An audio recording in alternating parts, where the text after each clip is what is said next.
right, guys. Namaste, everyone. Welcome to, was it, Facebook Live at 5 with Wellset. And happy to be here.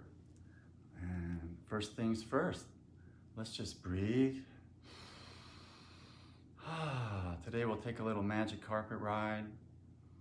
Think of it like that, kind of like a vinyasa flow for the mind, right? This is a combination meditation, empowerment, wisdom flow, good feeling download, healing transactions, whatever you want, just summon it up, it can happen.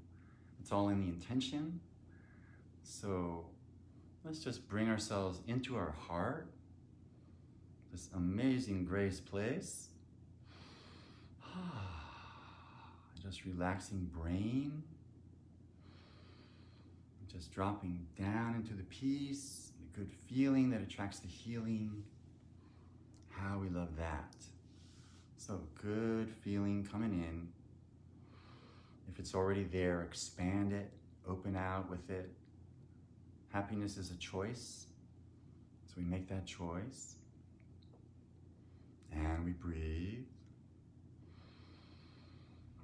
And we notice as we shift from sort of day mode to meditation, it's kind of like driving a car, and you're driving around in third gear right now, and you just need to shift into neutral.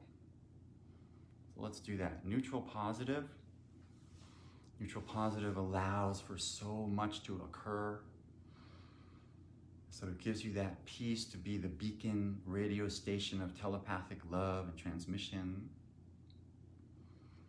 And you can say that meditation is like that little bit of time that we begrudge God, meaning we allow the Spirit to talk to us when we're in this spiritual quiet place. Otherwise, way too noisy to hear the deeper messages. So if for no other reason, meditation is great for that, right? For connecting to the direct connect of the deep source. So while we have that in our mind, let's just drop into the pure I am awareness. Like we just cut to the chase, cut right through all of the mind, space, time, body interference. It's whatever's happening to you right now. Welcome to your life. This is our karma. Here we are. And yet, we're transcendental beings at the same time. So we breathe and bring your attention to that. That's ultimately what all the great yogis are doing, right? No matter what their practices are, ultimately they're coming back to the Supreme Self. They're coming back to, call it the viewer, not the doer. So this is the latest poetics for that. So let's notice this. You're a human being, not a human doing, although you do a lot of doing. We like to do. So meditation is a kind of undoing. So we're undoing. Good idea. Nice undoing of whatever we've done, because whatever we've done is now our body. And our body is also our unconscious mind. That's a really interesting thought. Right? Because most people might say, well, my unconscious mind, that's by definition unconscious. How am I going to connect to that? Well, take a look at your body, right? Literally your body is your unconscious mind activating, right? And here's a great thought. Your unconscious mind may be your best friend. It has you totally in mind. It never lies. It doesn't want to tell a lie. Even if your mind is telling a lie, your body will be going, no, he's lying, right? Freud was right? Freudian slips. We can read the body language. So body language is coming from the smartest thing in the galaxy, perhaps, right? The human body. We're probably even part alien, whatever hybrid we are, right? This incredible assembly of mind, Shakti force, rotating toroidal donut field of infinite power, Just noticing what we are is almost enough. Right? You don't need to do much else. Just like, wow, behold the nature of your being on every level. Here we go. Just gonna view, not do. Be the viewer, not the doer. Take a good hard look at what's happening to you in this moment. Here we go. Just noticing.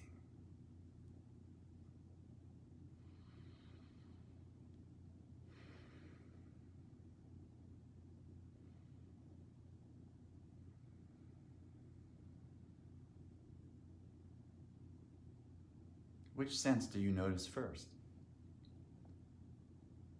If you're visual, it's probably your organizing in your frontal lobes.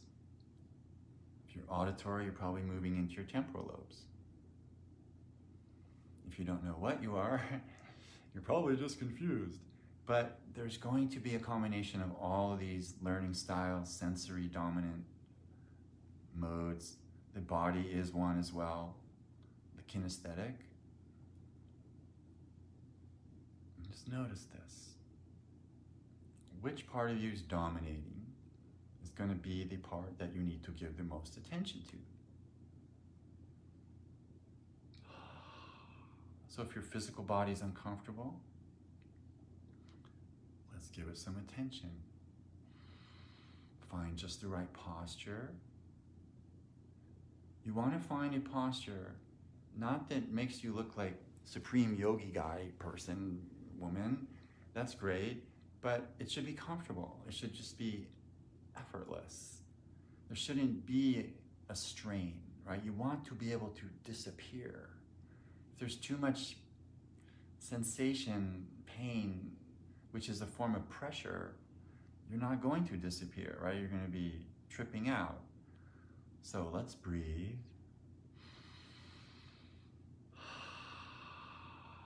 And we're just going to let the body disappear.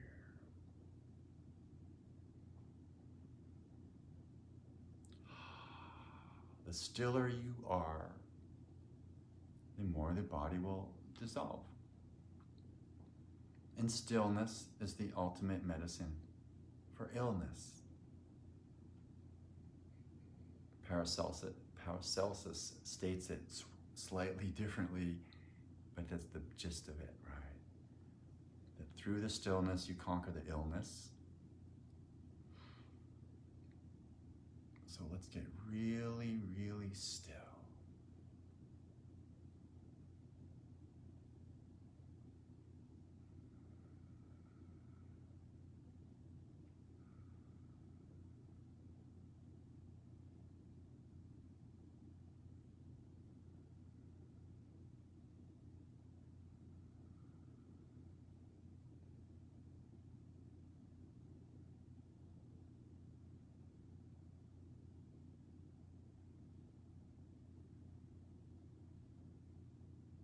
And if you're lucky, there's not a lot of languaging, not a lot of narrative, mentation, thinking, mental activity. You want to relax the brain.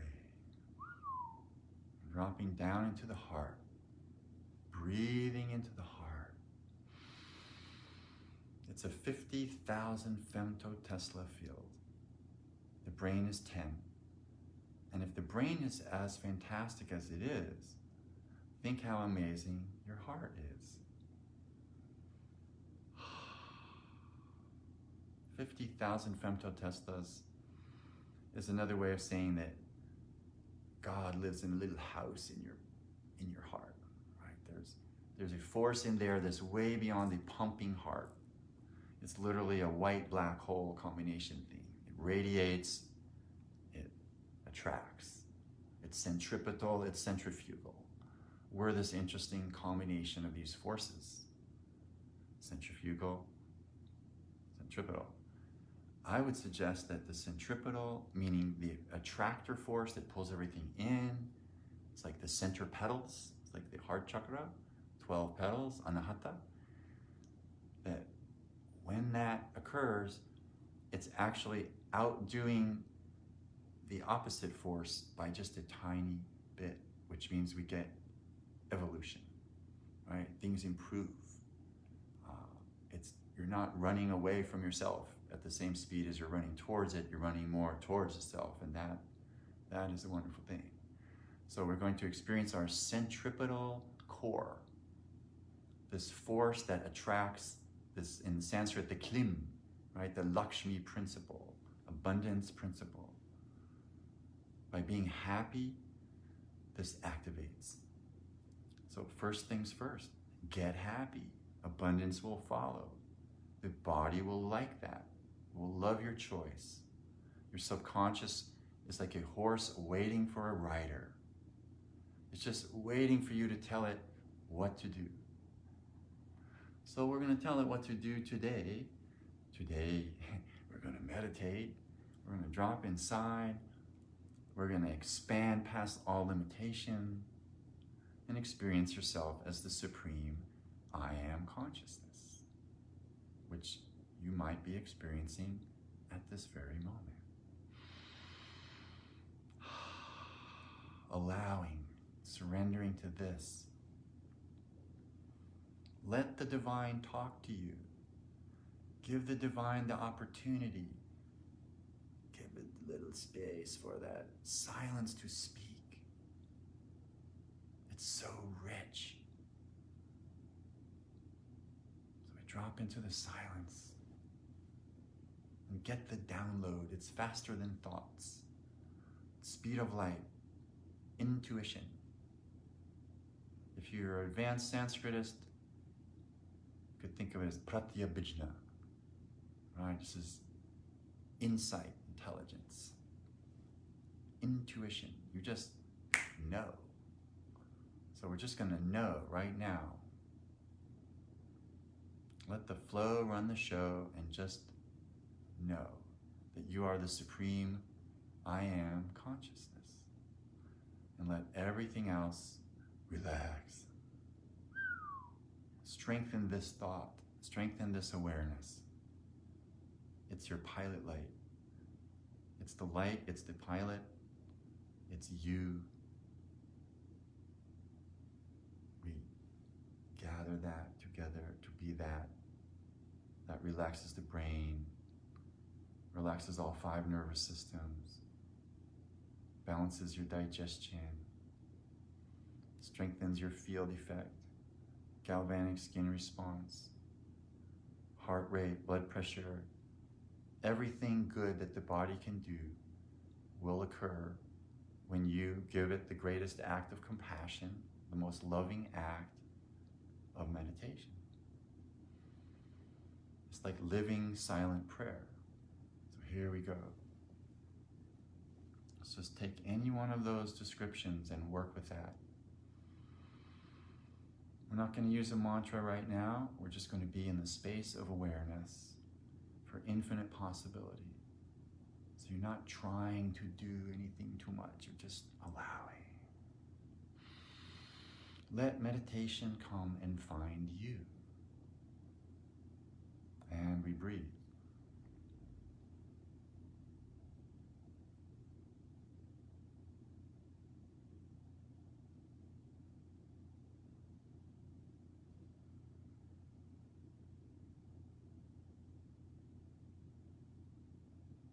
Notice that you're noticing.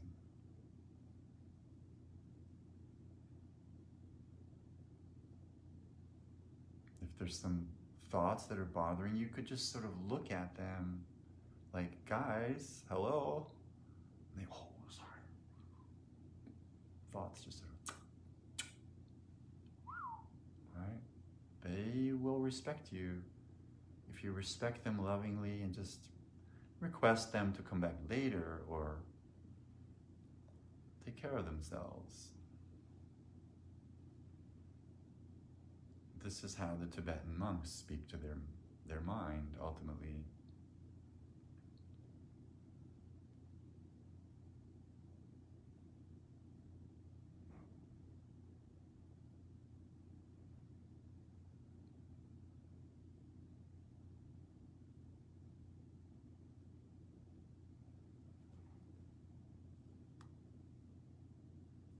Just gentle breath.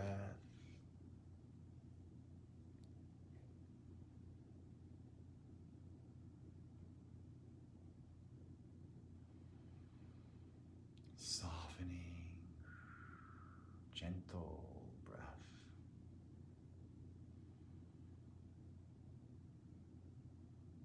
When we get really softened, then the thoughts soften. The edginess of harsh, the edginess of harsh resolves. You feel the peace. You're made out of the stuff. When everything else gets out of the way, it's the sweetness that is there to stay, let's say. Let's feel that sweet feeling in the heart. And if you want, you can give your heart a little rub. It's like, oh, how I love you, how I love you. How I love you, how I love you. Thanking yourself. The most powerful ancestral prayer is essentially forgiving them, sending forgiveness, sending grace, sending love to these beings that live on in you as your DNA. This ancient people that continue to speak in you, as you, through you. We want to send them some love. Why? Because they hold the key to your future to some degree. Meaning, if they're jealous of you, if your life is way better than theirs, they might be thinking, oh, we're mad at them, we don't like that. And then they stay, and then we feel it, and it's not a good experience. So by blessing them, sending them abundance, love, grace, gratitude, horses, houses, whatever they want, that blessing gratitude liberates them in whatever dimension they're in. This is ancestral healing, activated through prayer-based languaging. Essentially, you send love to these beings, and then they love you back. And then that trickles down, and strange diseases in your body disappear. Stress, their problems that are in you, gonzo. That's what we want. We don't want their problems anymore. They don't really want to give us their problems, but they might not have died right. They might not have finished their lives how they would have liked. And so their unfinished business is now ours. And that can be resolved fairly quickly, actually. It's just a conscious working, a conscious application of the self-organizing principle of consciousness, let's say. What does that mean? Meaning consciousness itself is so fantastic. Just look at a tomato. Look at anything that's self-organizing, a cat, a dog, you, right? You're self-organizing consciousness. And because of that, everything works, right? Consciousness knows what it's doing. So we can assume that it's smarter than us in the sense that we are that, and yet it's a lot more. So it's the collective as well as us. So let's just notice this for a minute. The part that's watching you be you. This is my constant mantra phrasing to bring us back to the Supreme Self. What better place to be at? It's like the fireplace of God. So yummy. Oh, so relaxing. So wholesome. Such a good feeling.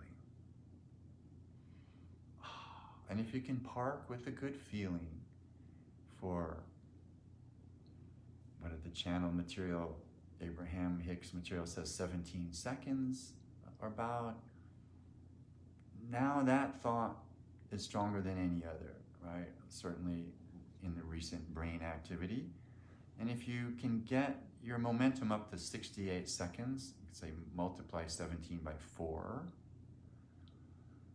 then you're really starting to manifest something, right? Because now the coherency of the mind, the brain, the heart, and the gut create a set of waveforms that are so amazing that, say, this amplitude wave, this alignment just makes the universe work out by itself. You don't have to do much. If you're struggling to change the world and try to make it happen, right, you can do some stuff, right? But why not be more effective with greater leverage. So this inner leverage, call it, let's take a look at that. What are we leveraging?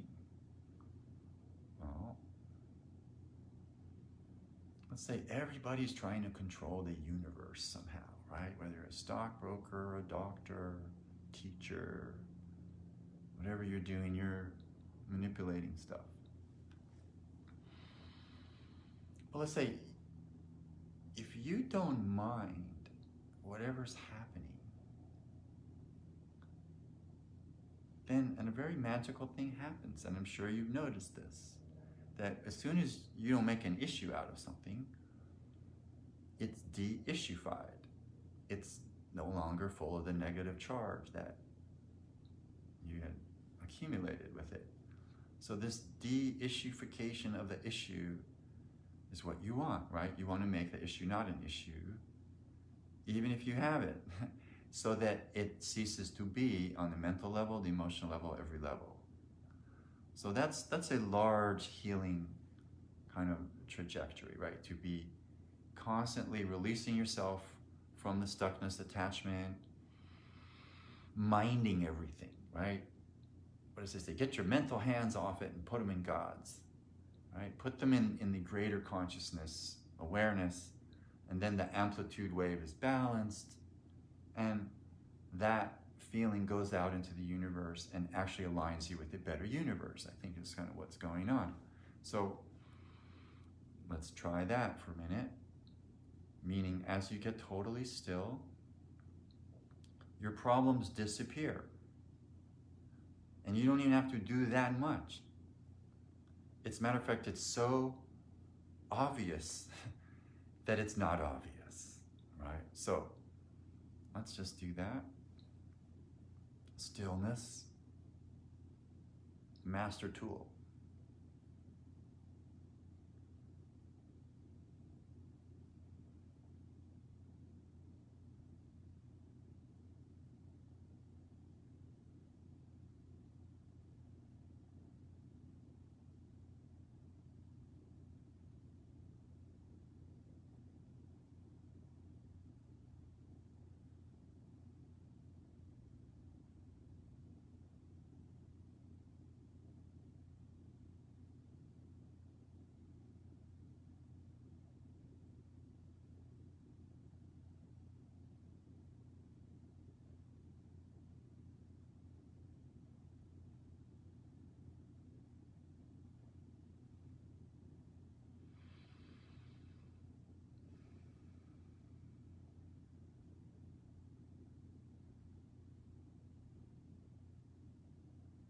And then bringing your attention back to your heart, back to your breath,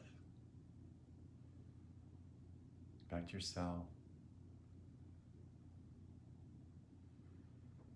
And then just notice, how well are you doing with your mind here? Just notice that. How are you doing? Do you need more breath? What do you need? So let's breathe. And let's do a tube breath. It's a way of pulling oxygen deep into your diaphragmatic muscles. Just sort of opens up the whole deal, relaxes the brain. So you tube breath in with the mouth, hold it for a couple seconds, and then release through the mouth.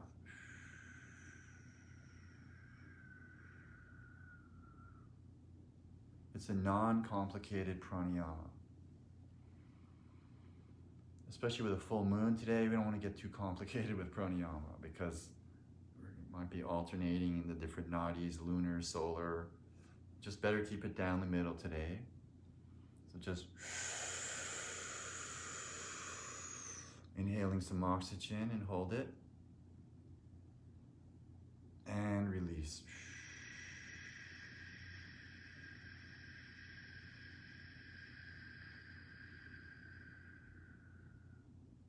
And while we're quite well ventilated, another one. Really deep.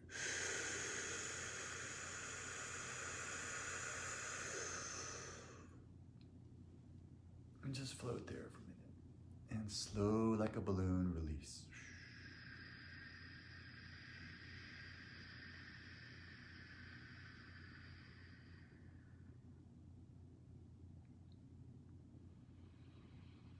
And breathe regularly.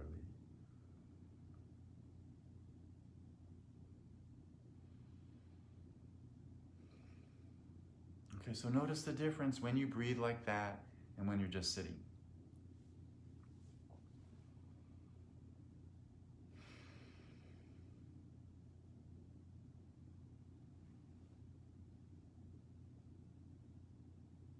If you're in the military, you know that you win by being in command of the air, right?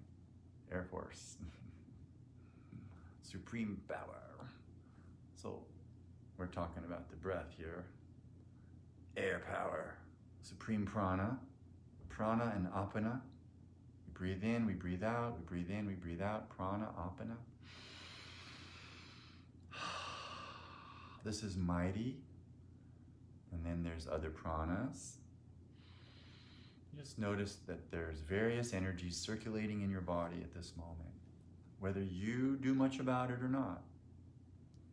We're like 5% involved in this process. Maybe we think it's more when we're activating, and it probably is. But I would suggest that the divine is breathing us as we speak. The divine is activating us, or call it the universe, nature. Is you, you're happening. And the universe has been happening for 16 billion years, and so let's say it's pretty perfect. Just let it be. What are our problems usually is when we're resisting reality, right? We're resisting it.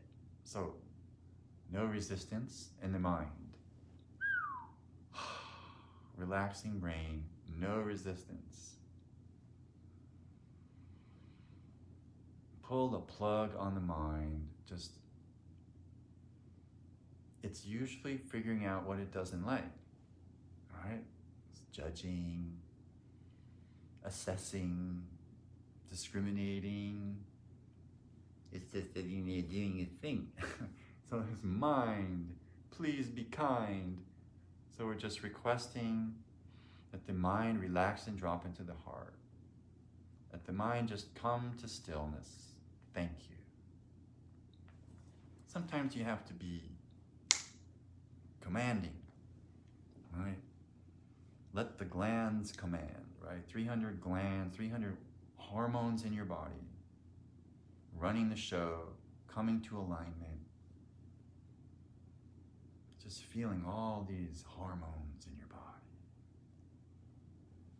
All these workmen, operators, bosses, technicians, up and down switches is really what they are.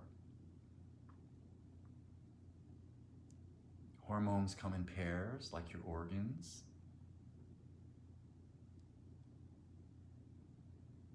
Your DNA spirals clockwise, like your blood.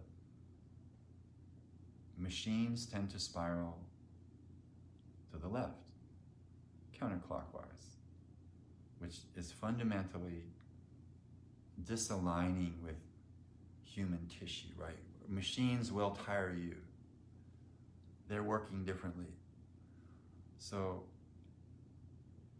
to be as free of machines as possible is a good idea, depending on what you have to do with your work. We like our machines, but we like our organic divine tissue even better, because you essentially are a supercomputer that all of these machines are copying, right? Everything we download, do with computers, we pretty much do. We've learned the language from computers, but it seems like the computers are a gross level copy of us, because we're really the telepathic geniuses. Your mind can travel around the galaxy at the speed of light. The machine is sort of left stuck on Earth there. So, yes, you are more fantastic than any machine that will ever be. say that with such confidence? Just ask your heart. Well, let's just ask our heart. What do you want to know right now for yourself, for your life? Just ask. Kinesiology isn't just done with your fingers, right? You can test with all sorts of things, pendulums and muscle testing. This is good. I do it all the time. But the real muscle test is your feeling, right? You know if it's strong or weak. You know if it's good or bad. You just feel it. So we're just going to feel it. What are we going to feel? I don't know. Feel what you're feeling. What are you feeling? Just take a bath in your feelings.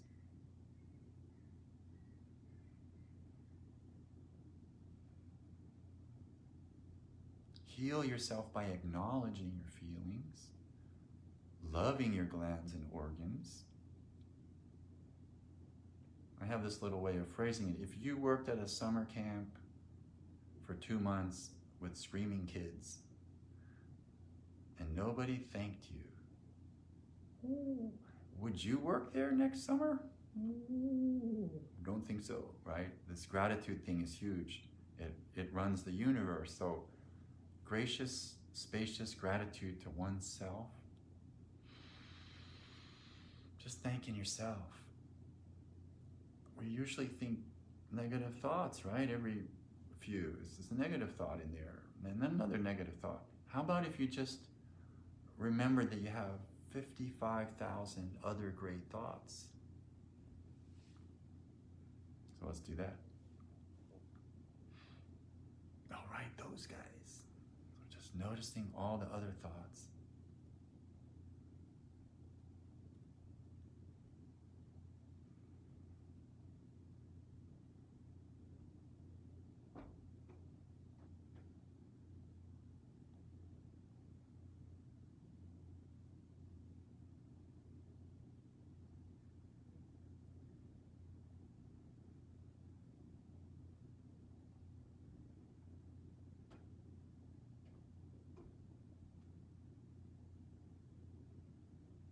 So if you're observing correctly, if you're even having any thoughts, it's great if you're not. But if you are, just notice what they're doing, right? They're kind of coming into being and disappearing. And that which begs the question, what is the fixicity here? What's holding this thing together? Everything's just sort of coming and going, the universe is blinking on and off at high speed. Where's the continuity? Like, who am I, right? What's the deal with that? Well, let's say that you are a true analog being, meaning your supreme I am self is beyond digital. But as soon as you enter into the body, it goes digital.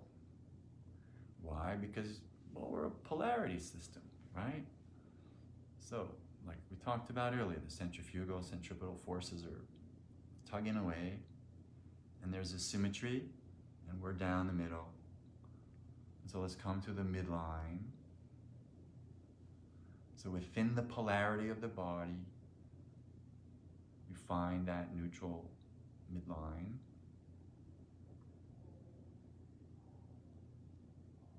And we breathe.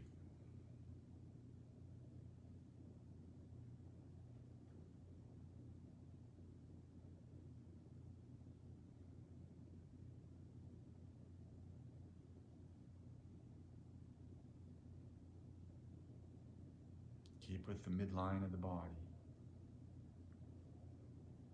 It generates the symmetry experience.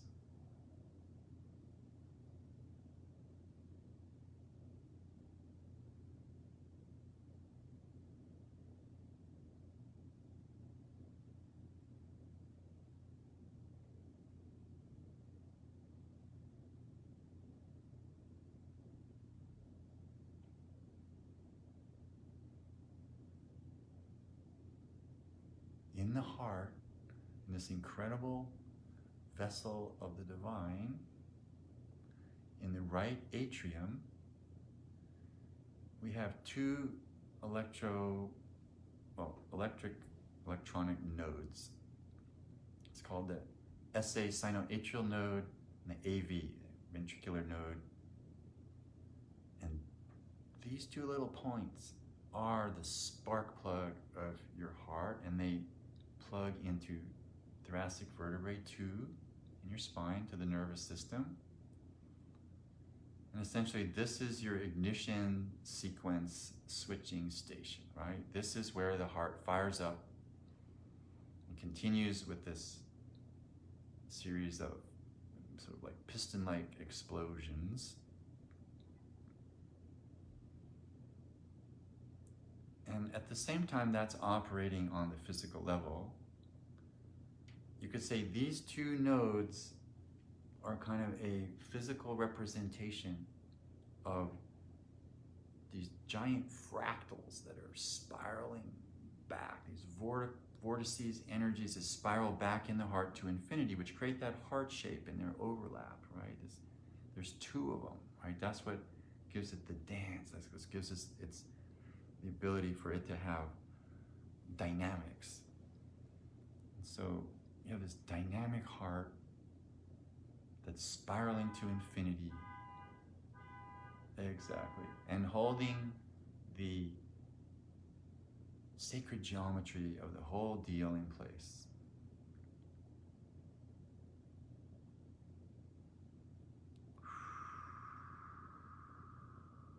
It's a golden mean ratio. What does that mean? Everything is golden mean ratio, the balance of the body, why things are beautiful. They fit into an equation of balance. It has to do with the golden mean. This has been used by artists since forever, especially since the Renaissance. So this golden mean ratio, essentially, well, let's put it like this. You are the golden mean ratio. In the sense, your consciousness is golden mean, meaning whatever you place your consciousness on, you're going to heal that circumstance if your alignment is right, right? If you're a scrambled mess, you still might be able to heal the person. But, I mean, I've had experience helping people with rock bands in bars, not that I hang out there much, but back in the day, healing people in bars with this crazy stuff going on, it works. Meaning, yeah, as long as the intention is there and, you know, some understanding of what's going on, then things can happen. So let's talk about a couple of things about healing in general. There's basically two universes in our culture for healing. There's Doctor World, and I'm not going to cast negative on anything. It all has its purpose. It's all what it is. So many people need exactly what's offered there, right? It's fantastic. There's problems too. Like, I think iatrogenic illness means death by doctor, I think is almost as high as every other, you know, highest death rates. So this is a problem. But let's consider, what is that exactly? What is Doctor World? It's a way of saying we fix you with chemicals. And there are doctors who aren't just drug dealers, right? They have heart and insight, and they're really smart, and they can help you in a million ways. So there's that. Call it the chemical perspective. Then there's the electromagnetic perspective, which is anyone on WellSet, anyone on Facebook Live today is probably way deep into wellness, into understanding that there's a million other ways to heal people than just with drugs, let's say. So let's breathe and consider that you are a magnetic healer. Whether you practice it or not, are professional or not, you are healing someone, right? Just being who you are. So this is a wonderful thing. So let's just consider our healing radiance and notice two other interesting dynamics. The immune system, really interesting subject. I am unity system. That's the more holistic thought, right? It's an immunity system, so immunity has to do with how you think, how you feel, your station in life, how you relate to it. All of these things create the strength of your field, which makes you immune to stuff, electromagnetically. Then there's also what Western doctors would call your immune system, which is spleen, bone marrow, white blood cells, right? The transaction of granulocytes, macrophages, killer T's. Then there's yet another immune system. And I'm just gonna let you think about that for a minute. What do you think I mean? What is this other system?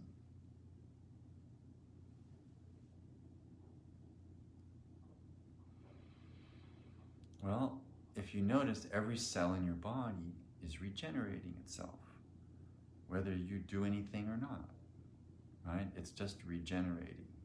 So there is a regenerative power at work in your body, completely regenerating you as we speak. Every single cell, every single molecule. Let's consider there are 1 trillion atoms in a drop of water. And you're 70% water. And we can't even imagine how many atoms that would be. But let's say each atom is radiating gazillions of frequencies.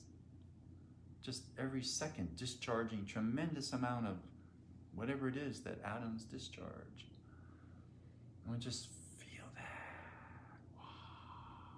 Look at what you are. Oh my God. So if you ever get depressed, you don't like it that your girlfriend left or this happened, you have this problem with this, relativize it with that, right? Put it all in perspective with this bigger picture, and then that sort of makes your problems much smaller. And then they're not really problems at that point. You're just observing processes untangling themselves. So let's breathe into your largesse. Breathe into your magnificent, expanded field. Lots of interesting sounds are coming in today. I don't know if you can hear what I'm hearing.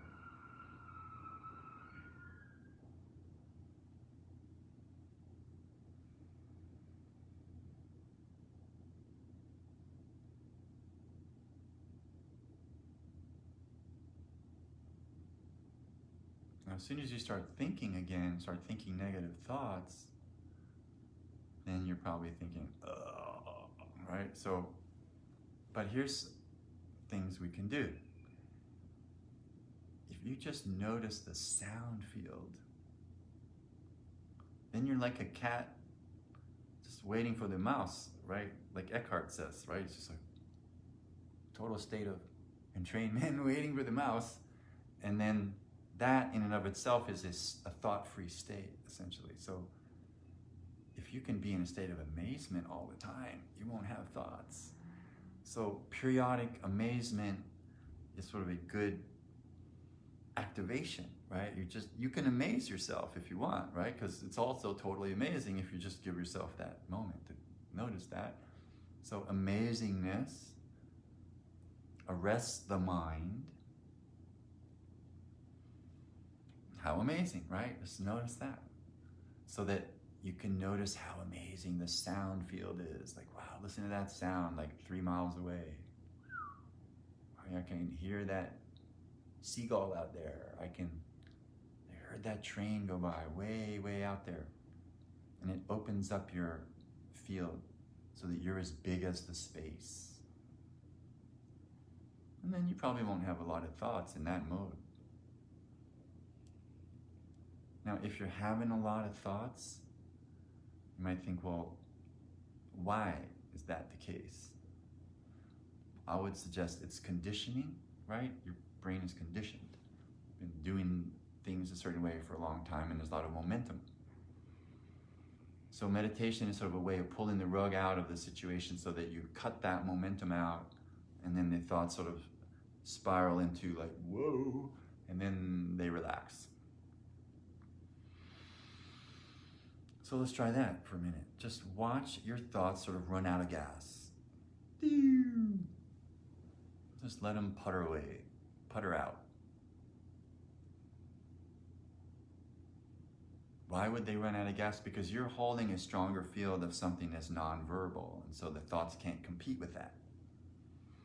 So we hold a strong intention, a strong thought. So one thought could suspend all of the others. That's what's called savikalpa samadhi. I'm more of a fan of the empty space universes, more nirvakalpa samadhi, meaning meditating on nothingness. I just find that more fulfilling than some object that I'm like, oh, I don't really care about. It's more like, whoa, I want that open feeling to relax through the brain and cascade into the body. And then your body starts to make better chemicals than your thoughts. Your intuitive mind, more speed of light thoughts, if you want to call them that, activate rasas, juicy chemicals in the brain start to drip down. And then, like I said before, meditation will come looking for you, right? Because your chemical state will attract it. So let's breathe into that.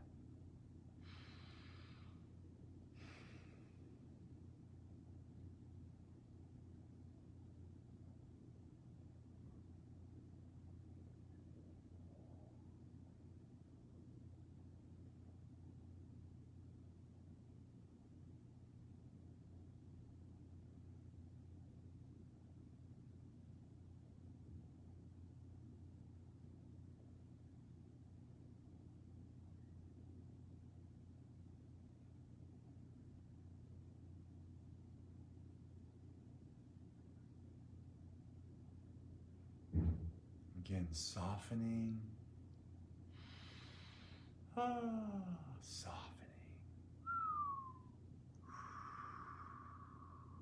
Good feeling softens the brain.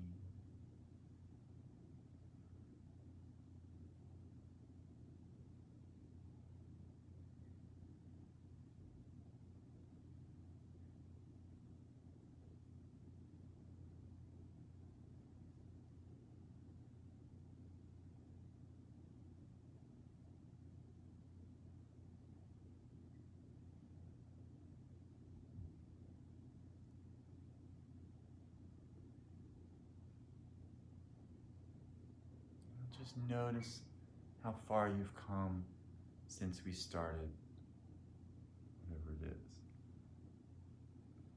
45 minutes ago. Your blood will now have made a full round of the body every 44 minutes. You could say we are now baked in the bliss of this particular meditation. And when there's lots of people doing it together, that really does make that popcorn pop, right? That griddle is hot.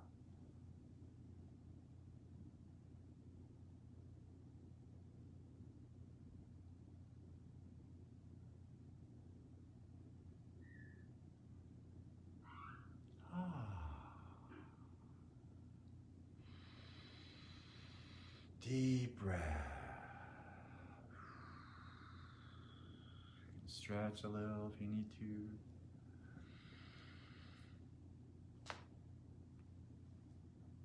I like Tai Chi-like motion, figure 8 energies with the hands, do magical things, sending you beautiful figure 8 energy from the heart.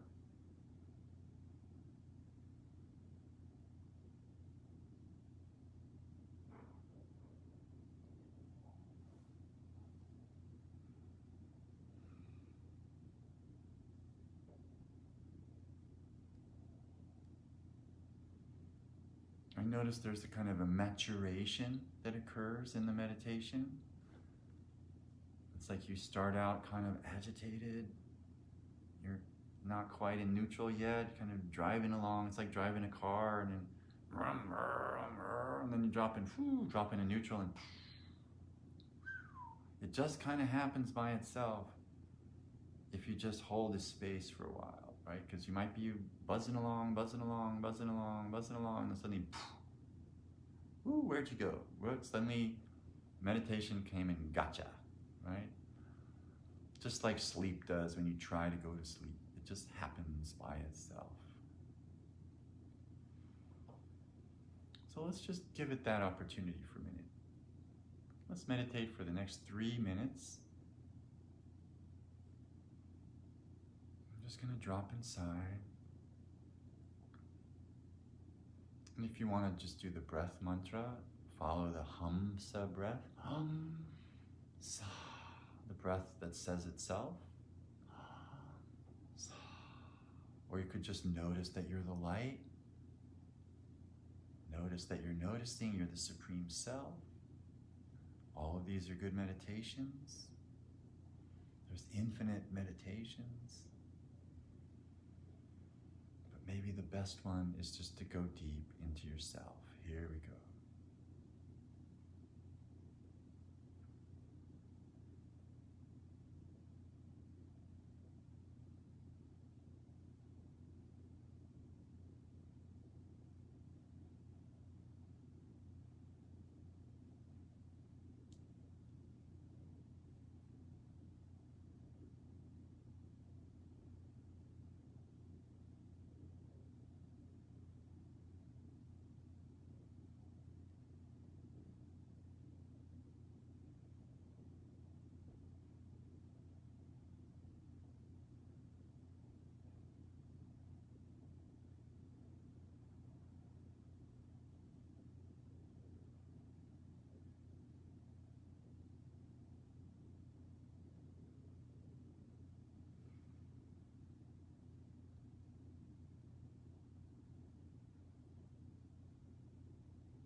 Breathing.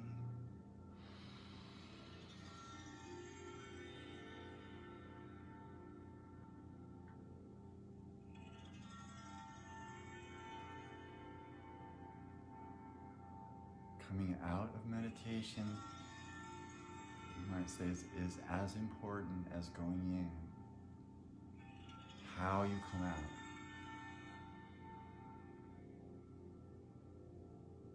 You want to come out slowly. It's like coming from underwater, right? You don't want to come up too fast, you get the bends. Your scuba gear. Deep diver. So deep diver, we come up to the surface slowly.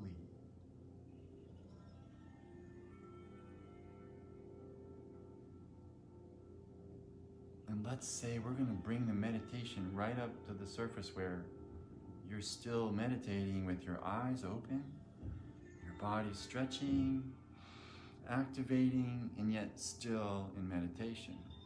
Why not? Why not, right? You don't have to just bail, right? You can bring that sweetness, bring that flow groove that meditation is, that sweet, sweet feeling, the self, the peace. It's like when you wake up in the morning, right? You have that initial fresh feeling. You've just been bathing in the Supreme Self all night. It's like, oh, your pillow is so delicious. Oh. Just notice this feeling is available when you're coming out of meditation. It's just so sweet. And then use it as a kind of a massage tool, right, to smoothen your being. If you're thinking suddenly of someone who's mad at you, then you can sort of like smoothen them down with your love, right? And then they'll send you a nice email. Just seems to be how it works, right? You just send someone love and it comes back. So, it could be a family member that's ill. Let's say right now, we're empowered as healers. We've been in this delicious healing meditation. You're full of Shakti, right? It starts to accumulate as you just sit there. I'm helping you direct, but you are the healer today. So let's say sending it. Who do you want to send it to? You have all this yummy Shakti. Oh, deliver it. Just drop it into the heart of your friends. Sprinkle it like cinnamon into their Sahasrar lotus. Gifting. Giving. Whoa. Share your meditation, essentially. Spread the love. You did the work, right? You attained that. You did whatever it took to get it together, come to peace, give yourself permission, made that artist date with yourself, right? Surrendered enough to listen to someone talk about it, right? Take in a little more knowledge.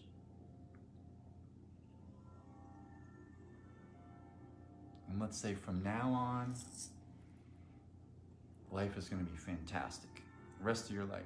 Just decide that, right? Instead of whatever else you might be deciding that it's not anywhere close to being so great. If we make those sort of command decisions in this kind of state, it's a lot more potent. It's a potentate, right? Because it's laser-like in its intention. It's coming from this beautiful meditative space. Your heart is open. And you just, like a beautiful snow, you sort of blanket your friends with love.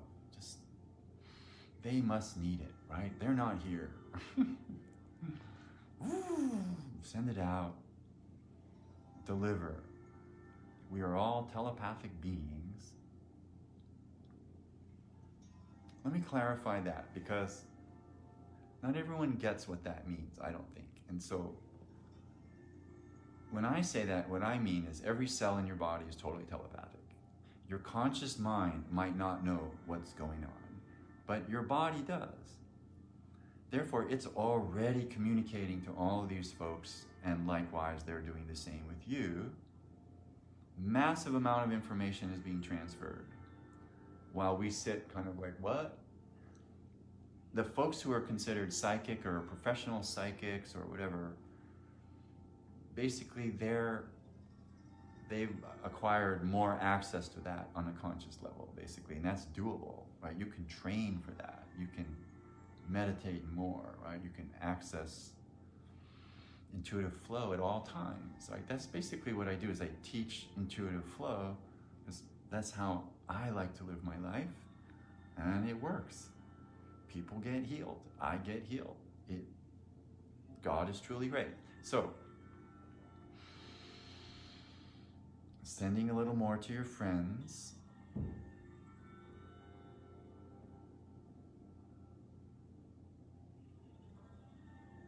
Imagining them doing great if they're not. Because they might not be. It's like healing is kind of doing the work for the person just a little bit so that then they can do it, right? It's like Tom Sawyer, Huck Finn. You got to kind of get them inspired to do it. Give them a little grace, get the show moving. The pain is less. The person's like, oh my God, that works like that? I mean, my problems are not what I think they are. They're actually something else. Yeah, well, kind of how it works. So, you as the supreme beacon. It's a full moon. This is an empowerment meditation. This isn't just Sudama's healing you. No. Everyone heals themselves ultimately with, well, I like to say that's why God made other people, to help us. But let's say you as the ultimate healer for yourself then can transmit and deliver beautiful signatures. Is literally what they are. Electromagnetic signatures that go out and drop right in. They just literally drop in like software, and they untangle the mess that might be there. Hopefully, that's the idea, right? Better software is available in the deep state. We just need to access it, and it's totally free, right? So we breathe.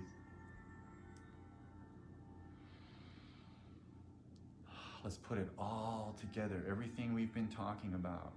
Bookmark these pages.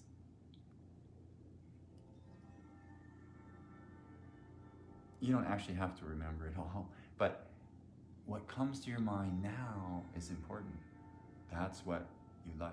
That's what your body wants to focus on. Your mind is interested in. So let that rise up. Just observing yourself, loving yourself. I love you, thank you. Thank you, liver. Thank you, gallbladder. Thank you, heart, small intestine. Thank you, invisible organs. Thank you, spleen and stomach. Thank you, large intestine, lungs. Thank you, kidneys, bladder. Thank you, pancreas. Thank you, brain.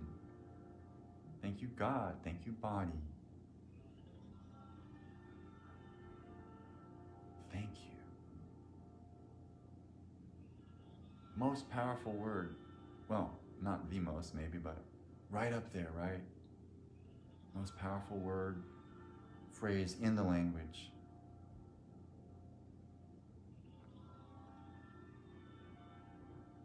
The names of God are very profound.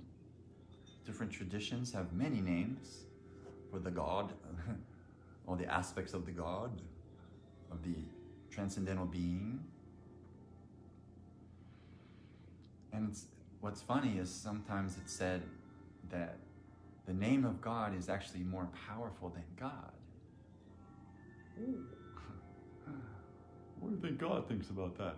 But consider that, because it's the name that links you to the divine on some level, right? You call that name. It's like an email address, right? God's email address. You're in, right? So just take note of God's email address. And we breathe.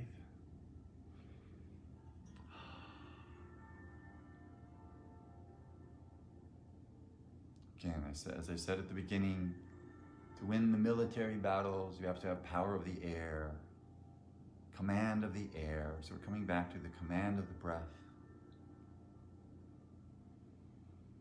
And this time, let's just not do anything with it, except just watch it do its thing by itself. Just let it breathe itself. Here we go. Maybe you hardly want to breathe. Maybe you want to take a big breath. Notice whatever's happening.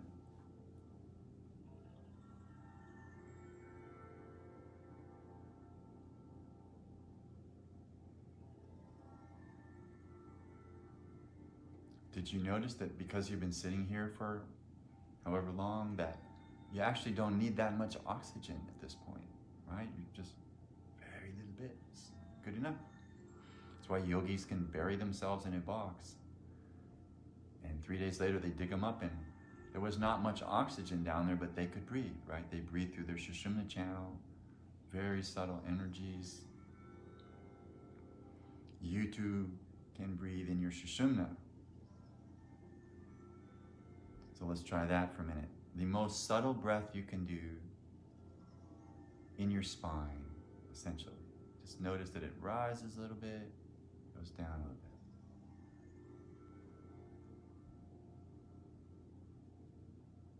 See almost how much air you don't need to breathe. Like you're just still and sustained and eternal, forever you.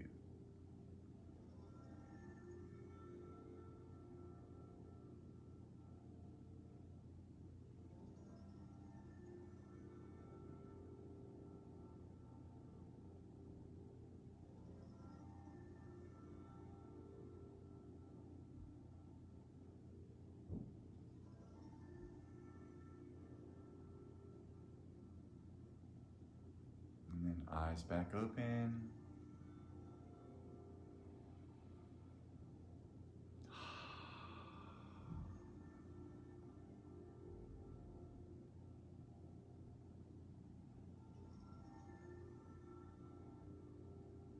So let's say we're just going to now take a break, meaning you don't have to do anything.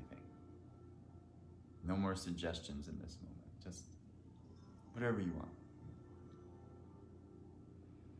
Natural state.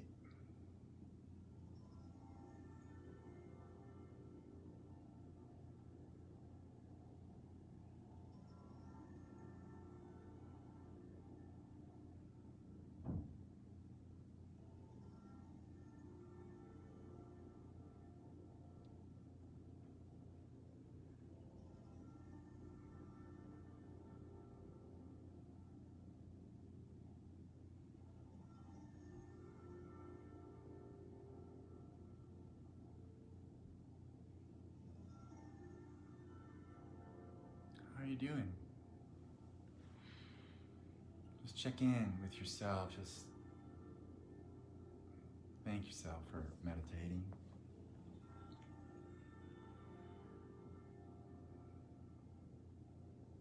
I don't want to say it's like wearing a mask, but it's sort of it's like doing a favor for other people as well is the point. Because when you come to peace, think of the countless people you're going to affect by being in a better state, right? You will uplift them. They'll just get one little dose of you coming out of meditation, and they probably won't know what hit them, actually. The Shakti is a very powerful thing. Swami Muktananda, my teacher in India, had a dog that I swear could give Shaktipat, because that dog was so full of his force. Then all you had to do is look at the dog, and you get blasted by this meditation energy. So, hey, if a dog can do it, we can radiate tremendous amplitude, right? Tremendous Shakti to the world. So it may be the best gift that you can offer, right? Just to come to peace and to bless. So let's focus a little bit on some individual stuff for a little bit. I always have a hard time where my glasses go. reading the screen. I'm just going to pull it up tight here. So if there's something specific you want, maybe just request it, type it out. Let's see, where's the little chat line here? So if you are experiencing pain in a certain part of your body, it could also be your mind. This is the time to let Sudama know, and I think we just have time for maybe 1 or 2 people. So if you could put into the chat box if you'd like to receive personalized healing from Sudama, just type in the chat where you're feeling that pain.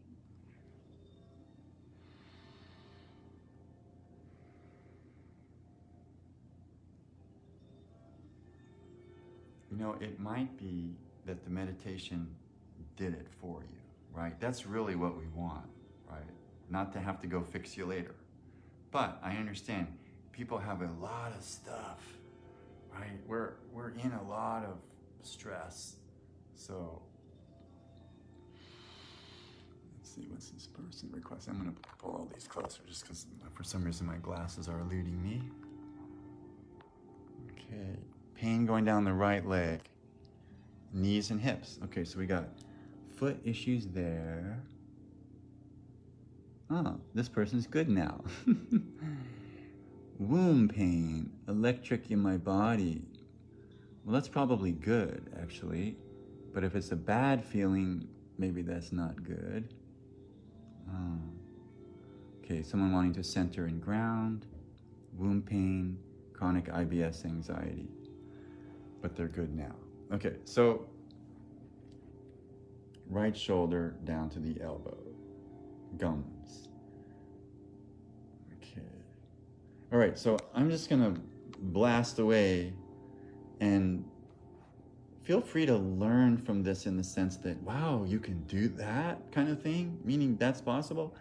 The idea is that we can talk healing into a person or a situation, right? By just sending it consciously, right? Like you create the software and you drop it in. It's a healing love intention delivery.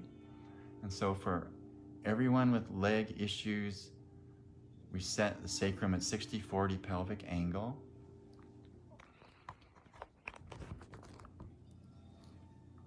And breathe.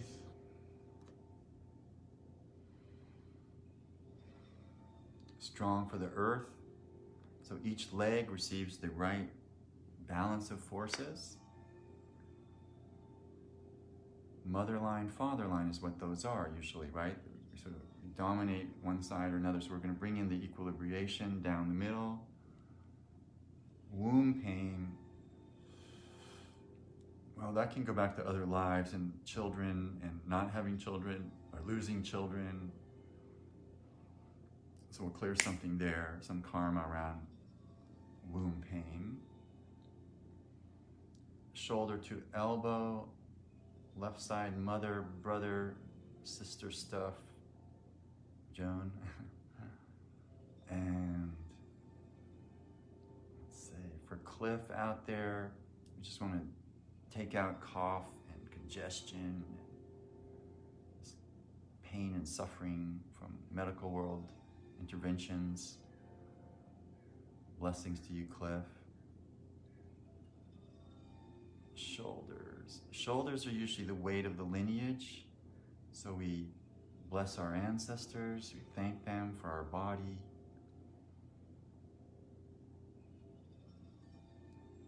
Clearing the throat, down the midline.